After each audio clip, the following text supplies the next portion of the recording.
After leaving Daniel, Lila's world exploded into luxury.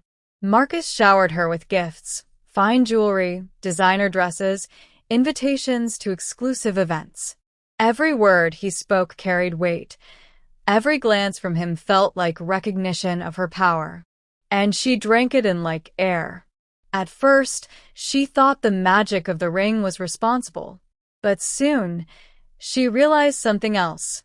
Marcus' presence, wealth, and influence gave her life meaning. People listened to her. They laughed at her jokes. They followed her gestures. Every room she entered seemed to pause for her attention. The intoxication of this power transformed her. One afternoon, she hosted a private gathering in Marcus' penthouse. Friends, acquaintances, and socialites mingled, waiting for her approval, her recognition. Guest 1, whispering to guest 2, she's different now. Confident, even intimidating. Guest 2, it's not natural, she commands attention without even trying. Lila walked past them, her head held high, her emerald ring catching the light. She smiled, an expression of satisfaction, superiority, and arrogance. She noticed Sarah across the room, who had been quietly observing her. Sarah, approaching hesitantly, Lila, this isn't you. You've changed. I mean, you're amazing, but... Lila, smiling coldly, I'm exactly who I'm meant to be, Sarah. You should try it sometime. Inside, she felt a spark of guilt, but it was fleeting. Power was addictive, and she had tasted it for the first time in her life. She wanted more. Months later, Marcus proposed. A lavish engagement, a public announcement, paparazzi flashes capturing her glowing face. She said yes, not for love, but because she believed Marcus was the final piece in her perfect life. Their wedding was a spectacle, a cathedral, hundreds of guests, gowns, jewels, and champagne. Lila felt invincible. Everyone watched her, admired her, envied her. She had achieved her dream. She had become the person who was noticed. But the marriage didn't slow her ambitions. It fueled them. Within weeks, she started indulging in small flirtations, admiring eyes, whispered compliments, attention she craved. Marcus, observing quietly one evening, she is everything, yet she's still hungry for more. She doesn't see that the world she wants is built on my effort. He maintained appearances, giving her gifts, funding her lifestyle, and watching with growing frustration as she spent, flaunted, and belittled others. Lila's arrogance reached a new level. Parties became playgrounds for her ego.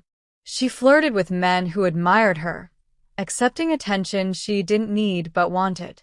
She no longer saw consequences, only gratification. One evening, at a gala in Marcus' honor, a young entrepreneur leaned close. Young man, you are incredible. How do you make it all look so effortless? Lila, smirking, effortless is just confidence. You should try it sometime. She laughed, and the crowd laughed with her. She felt untouchable.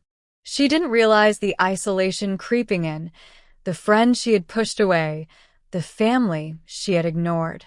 Sarah, who once warned her, had grown distant. Marcus' frustration grew. Privately, he watched her manipulate, spend, and deceive. But publicly, he let her shine, feeding her illusions of grandeur while slowly preparing for the reckoning he knew would come. By now, Lila was completely detached from her past life. Daniel's calls had stopped. Sarah avoided her, and acquaintances whispered behind her back.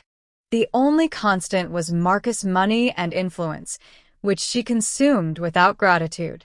She began to feel a dangerous sense of invincibility. Lila, to herself, staring in the mirror, I'm unstoppable. I deserve everything. Everyone else is just beneath me. Her inner voice of reason, once loud and persistent, had been silenced by wealth, attention, and hubris. She started believing that Marcus' fortune, the admiration she garnered, and the ring's supposed magic were entirely hers. Scene 10. The Revelation. Marcus had watched long enough. Her arrogance, affairs, and careless spending had gone too far. He decided it was time for the truth. One evening at a party, he raised a glass. "Marcus," loudly, "everyone here thinks Lila's rise was magic or effort, but the truth is different. Everything she has, it comes from me. Every gift, every opportunity, every bit of attention mine. I cannot continue to enable her recklessness." The room fell silent. Lila's face paled. Friends and acquaintances whispered in shock. The illusion shattered.